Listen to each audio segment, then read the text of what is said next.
Also breaking, a man accused of killing a University of Pittsburgh student has pleaded guilty to first-degree murder. And just hours after he made that plea, a judge sentenced Matthew Darby to life in prison. Darby has been in jail since last year, and we have a live team coverage from the courthouse.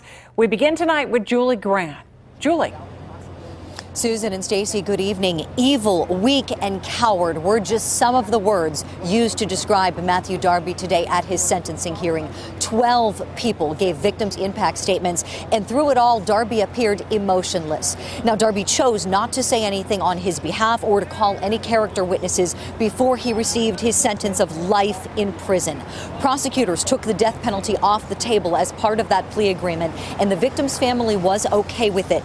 On October 8th, 2017, Alina Shaykh's parents are the ones who found her bludgeoned to death in her bedroom in her home on Cable Avenue in Oakland. One of Alina's housemates who spoke today at the sentencing hearing said he can still hear the sound of the chilling scream from Alina's mother when she found her daughter dead.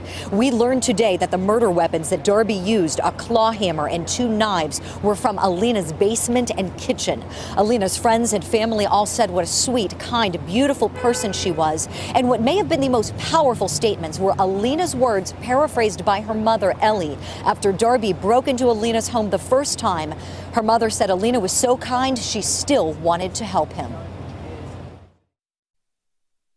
And no matter what he had done, she wanted to protect him. She wanted to help him.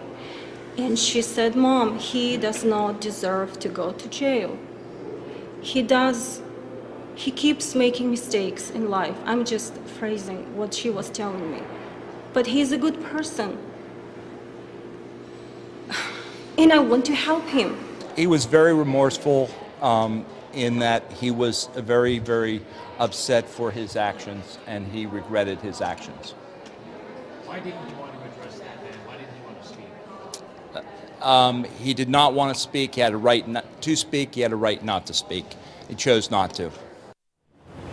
President Judge Jeffrey Manning said in part, quote, "I have presided over many homicide sentencings in more than 30 years, and I can say unhesitatingly that the taking of the life of Alina Shaykh compares to none other in its sheer brutality," end quote. Now, you may recall Matthew Darby was also accused of raping an underage girl from Elizabeth. Now, today he pleaded guilty to 2 counts of simple assault and was sentenced as part of this plea agreement. And the victim gave a very powerful statement telling the court that the incessant calls that Darby made to her right before he took Alina's life made her think that it could have been her.